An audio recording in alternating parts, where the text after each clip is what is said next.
ಜೈ ಹನುಮಾನ್. ಇವತ್ತು ನಾನು ಬೇಸಿಗೆಗೆ ನಮ್ಮ ಬಾಡಿನ ತುಂಬಾ ತಂಪಾಗಿಡುವಂಥ ಮಜ್ಜಿಗೆ ಸಾಂಬಾರನ್ನ ಹೇಗೆ ಮಾಡೋದಂತ ನಾನು ನಿಮಗೆ ತಿಳಿಸ್ಕೊಡ್ತಾ ಇದ್ದೀನಿ. ಇದರಲ್ಲಿ ಸ್ಪೆಷಲ್ ಏನು ಅಂತಂದರೆ ಒಲೆ ಮೇಲೆ ಮಾಡ್ತಾಯಿದ್ದೀನಿ. ಜೊತೆಗೆ ನಮ್ಮ ಅಮ್ಮಗೆ ಅವರಮ್ಮ ಹಳೇ ಸ್ಟೈಲಲ್ಲಿ ಹೇಳ್ಕೊಟ್ಟಿರೋಂಥ ಒಂದು ರೆಸಿಪಿ ಸೇಮ್ ಅದೇ ಥರನೇ ಇವತ್ತು ಮಾಡಿಕೊಡ್ತಾ ಇದ್ದಾರೆ. ತುಂಬಾ ಚೆನ್ನಾಗಿತ್ತು, ಎಕ್ಸಲೆಂಟ್ ಆಗಿತ್ತು ಟೇಸ್ಟು.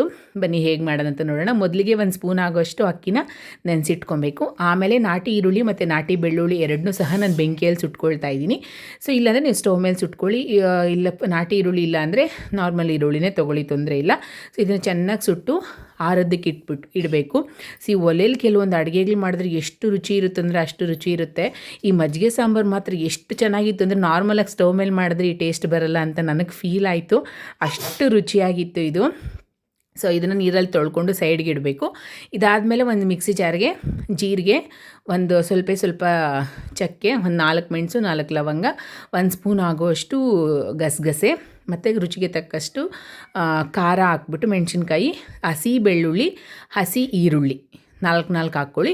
ಆಮೇಲೆ ನಾವು ಆಗಲೇ ಬೇಯಿಸಿಟ್ಕೊಂಡಿದ್ರಲ್ವ, ಸುಟ್ಟಿಟ್ಕೊಂಡಿದ್ರಲ್ವ, ಅದನ್ನು ಹಾಕ್ಬಿಟ್ಟು ಕೊಬ್ಬರಿ ಹಾಕಿ ನಾವು ನೆನೆಸಿಟ್ಟಿರೋಂಥ ಒಂದು ಅಕ್ಕಿ ಹಾಕಿ ನುಣ್ಣಕ್ಕೆ ಸ್ವಲ್ಪ ನೀರು ಹಾಕಿ ಪೇಸ್ಟ್ ಮಾಡಿಕೊಂಡ್ರೆ ಸೊ ಮಸಾಲೆ ಇದಕ್ಕೆ ರೆಡಿ ಆಯಿತು. ಸೂಪರಾಗಿರೋಂಥ ಒಂದು ಮಜ್ಜಿಗೆ ಸಾಂಬಾರಿಗೆ ಬೇಕಾಗಿರೋ ಮೋಸ್ಟ್ ಇಂಪಾರ್ಟೆಂಟ್ ಮಸಾಲೆ ರೆಡಿ ಆಯಿತು. ಇವಾಗ ನೆಕ್ಸ್ಟ್ ಇದನ್ನು ಒಗ್ಗರಣೆ ಮಾಡ್ಕೊಳ್ಳೋಣ. ಒಂದು ಪಾತ್ರೆಗೆ ಎಣ್ಣೆ, ಸಾಸಿವೆ, ಜೀರಿಗೆ, ಈರುಳ್ಳಿ ಹಾಕಿ ಚೆನ್ನಾಗಿ ಫ್ರೈ ಮಾಡ್ಕೊಳ್ಳಿ.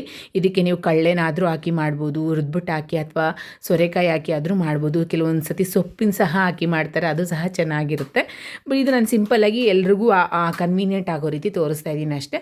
ಸ್ವಲ್ಪ ಅರಿಶಿನ ಪುಡಿ ಹಾಕಿ ಮಸಾಲೆಗೆ ಸ್ವಲ್ಪ ನೀರು ಎಲ್ಲ ಮಿಕ್ಸ್ ಮಾಡಿಕೊಂಡು, ಕನ್ಸಿಸ್ಟೆನ್ಸಿ ಜಾಸ್ತಿ ತೆಳು ಬೇಡ, ಯಾಕಂದರೆ ತುಂಬ ತೆಳುವಿದ್ರೆ ನಾವು ಮೊಸರು ಹಾಕೋದ್ರಿಂದ ಇನ್ನೂ ಜಾಸ್ತಿ ತೆಳುವಾಗ್ಬಿಟ್ರೆ ಸಾಂಬಾರು ಚೆನ್ನಾಗಿರೋದಿಲ್ಲ. ಸೊ ನೋಡ್ಕೊಂಡು ಈ ಕನ್ಸಿಸ್ಟೆನ್ಸಿ ಇದ್ದರೆ ಸಾಕು. ಇದನ್ನು ಕುದಿಯೋದಕ್ಕೆ ಬಿಡಿ. ಸೊ ಇದು ಕುದಿದಾದಮೇಲೆ ಸೊ ಎಷ್ಟು ತಿಕ್ ಕನ್ಸಿಸ್ಟೆನ್ಸಿ ಬಂದಿರುತ್ತೆ ಅಂತ ನೀವೇ ನೋಡ್ತೀರಾ. ಸೊ ಇದೇ ಥರ ಒಳ್ಳೆ ಹಳ್ಳಿ ಸ್ಟೈಲು ಮತ್ತು ಒಳ್ಳೆ ಸೀಸನ್ಗೆ ತಕ್ಕಾಗಿರೋಂಥ ಒಂದು ರೆಸಿಪೀಸ್ಗೆ ನನ್ನ ಚಾನಲ್ನ ಫಾಲೋ ಮತ್ತು ಸಬ್ಸ್ಕ್ರೈಬ್ ಮಾಡ್ಕೊಳ್ಳಿ. ಖಂಡಿತವಾಗ್ಲೂ ಈ ಚಾನಲಿಂದ ನಿಮಗೆ ತುಂಬಾ ಯೂಸ್ಫುಲ್ ಆಗುತ್ತೆ. ಸೊ ಸೀಸನಲ್ ಬೇಸಿಸ್ ಮೇಲೆ ನಾನು ವೀಡಿಯೋಸ್ನ ಪ್ರೊವೈಡ್ ಮಾಡ್ತಾ ಇರ್ತೀನಿ. ಸೊ ಇವಾಗ ನಾನು ನಿಮಗೆ ತೋರಿಸ್ತಾ ಇದ್ದೀನಲ್ವ ಎಷ್ಟು ತಿಕ್ ಕನ್ಸಿಸ್ಟೆನ್ಸಿ ಆಗಿದೆ ಅಂತ. ಇದನ್ನು ಆರೋದಕ್ಕೆ ಬಿಡಬೇಕು. ಸೊ ಇವಾಗಲೇ ನಾವು ಇದಕ್ಕೆ ಮೊಸರು ಹಾಕ್ಬಿಟ್ರೆ ಮೊಸರು ಒಡೆದೋಗ್ಬಿಡುತ್ತೆ, ಚೆನ್ನಾಗಿರೋದಿಲ್ಲ.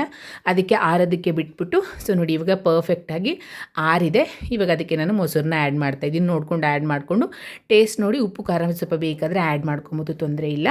ಸೊ ನೋಡಿ ಈ ಥರ ಮಾಡಿಕೊಂಡ್ರೆ ಸೂಪರ್ ಆಗಿರೋಂಥ ಒಂದು ಮಜ್ಜಿಗೆ ಸಾಂಬಾರು, ಮಜ್ಜಿಗೆ ಹುಳಿ ರೆಡಿನೇ ಆಗಿಬಿಡುತ್ತೆ. ಬೇಸಿಗೆಗಂತೂ ದಿ ಬೆಸ್ಟ್ ಸಾಂಬಾರು. ಬಾಯಿಗೆ ಒಳ್ಳೆ ರುಚಿ, ದೇಹಕ್ಕೆ ತಂಪು, ತುಂಬಾ ಚೆನ್ನಾಗಿರುತ್ತೆ, ಆರೋಗ್ಯಕ್ಕೂ ಸಹ ಒಳ್ಳೆಯದು. ಈ ರೀತಿ ಒಂದು ಸತಿ ಇದೇ ಸ್ಟೈಲಲ್ಲಿ ಟ್ರೈ ಮಾಡಿ, ಖಂಡಿತವಾಗ್ಲೂ ನಿಮಗಂತೂ ಇಷ್ಟ ಆಗುತ್ತೆ. ರೆಸಿಪಿ ಇಷ್ಟ ಆದರೆ ಬೇರೆಯವ್ರಿಗೂ ಸಹ ಶೇರ್ ಮಾಡಿ ಅಂತ ಹೇಳ್ತಾ ಇಲ್ಲಿವರೆಗೂ ವಿಡಿಯೋ ನೋಡಿದ್ದಕ್ಕೆ ಥ್ಯಾಂಕ್ ಯು ಸೋ ಮಚ್.